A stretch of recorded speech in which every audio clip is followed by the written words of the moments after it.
Hello guys, সবাইকে good morning জানিয়ে সকাল সকাল উঠে পড়েছি।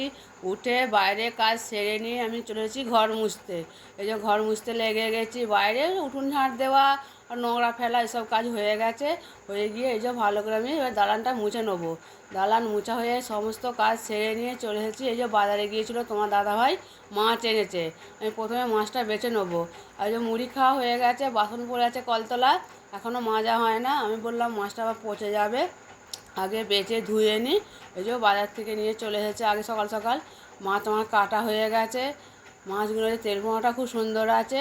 এই যে মুড়োগুলো দিয়ে আজকে পুঁই শাকের ঘন্ট করবো। আমি মাছগুলো ধুয়ে নেবো। এই যে বালতি জলের মধ্যে মাছগুলো দিয়ে দিয়েছি, ভালো করে চটকে চটকে ধুয়ে নেবো। ধুয়ে নিয়ে যাওয়ার পর আবার দেখা যাক কী আর রান্না হয়। রান্না জোগাড় করতে হবে, একা মানুষ সবই জোগাড় করতে হবে, বুঝতে পারছো।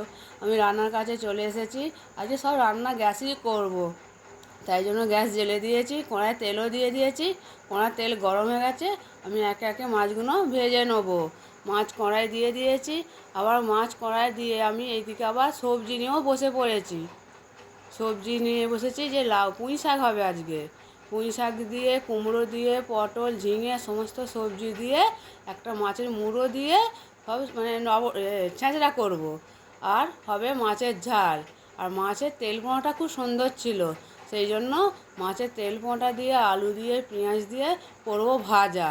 আজ এই রান্না হবে এটাই, কেন বেলা হয়ে গেছে, একা বুঝতেই পারছো সমস্ত কিছু জোগাড় করে নিয়ে রান্না করতে গেলেও দেরি হয়ে যায়। এই জন্য সবজিটা কেটে নিই না, আমি ভাবি তাহলে মাছটা কড়াই দিয়ে দিই, মাছটা ভাজা হতে হতে আমার এদিকে সবজি কাটা হয়ে যাবে। আবার মাছটা উল্টাতে হয়ে গেছে একদিকে উল্টে দিলাম। দিয়ে এই যে আবার পাশে বাড়ি জায়েদের সত্যনারায়ণ হয়েছিল আজকে, অক্ষয় তৃতীয়া।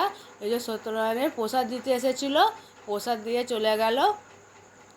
আমি এবার বাড়িতে রেখে দিই, বাড়ির মধ্যে পরে খাবো। আমার রান্না বান্না হয়ে গেছে। হয়ে যাওয়ার পর আমি গ্যাসটা একটু মুছে নিচ্ছি। রান্না করলে তো গ্যাস ওভেন ভালো করে একটু মুছে নিতেই হবে, চারিদিকে তেল ছিটকা, আবার মাছ ভাজলে তো বেশি তেল ছিটকে চারিদিকে। একটু ভালো করে গ্যাসটা পরিষ্কার করে নেবো। গ্যাস পরিষ্কার না করলে তেল চিটিতে না বেশি নোংরা লাগে। এই জন্য প্রতিদিনই রান্না করে ভালো করে গ্যাসের ওভেনটাকে পরিষ্কার করে নিতে হয়। গ্যাস ওভেন পরিষ্কার করে নিয়ে সব কিছু কাজ সেরে নিয়ে এখানে চলেছি খাবারের থালায়। দেখো খেতে বসেও গেছি আমি। হ্যাঁ, খাওয়া আমি শুরু করে দিয়েছি। পুঁই শাকের ঘন্ট দিয়ে মাছের ঝাল আর মাছের তেল মোটা দিয়ে আলু দিয়ে পেঁয়াজ দিয়ে ভাজা, এই আমাদের রান্না হয়েছে। সে সমস্ত আবার বিকেলবেলা কাজ সেরে নিয়ে সন্ধ্যাবেলা আজকে আর চা করি না, চা খাই না। ছেলেকে বলবো একটু মুখরোচক কিছু জিনিস নিয়ে আয় তো দোকান থেকে কিনে খাওয়া হবে। তার ছেলে এই যে কড়াই কিনে এসেছে, সবুজ কড়াই, ঝাল কড়াই। তাই ঝাল কড়াই খেতে খেতে একটু ভিডিও করতে লাগলাম। দেখতে পাচ্ছ বন্ধুরা, ঝাল কড়াই খাচ্ছি সোফায় বসে বসে, চা না খেয়ে ঝাল কড়াই খেলাম।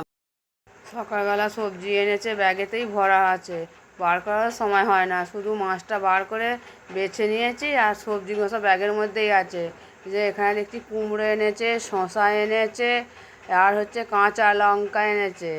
আর দেখি কি আছে ব্যাগে, ওই যে কাঁচা লঙ্কা, বলে লেবু এনেছে। এবছর লেবুর যা দাম, 10 টাকায় দুটো। হ্যাঁ, 4টে এনেছে 20 টাকা দিয়ে।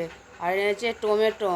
আর এখানে যে শসাগুলো খুব নরম নরম দেখছি, শসাগুলো দামও আছে বন্ধুরা। এবছর শসা 30 টাকা 40 টাকা কেজি শসা।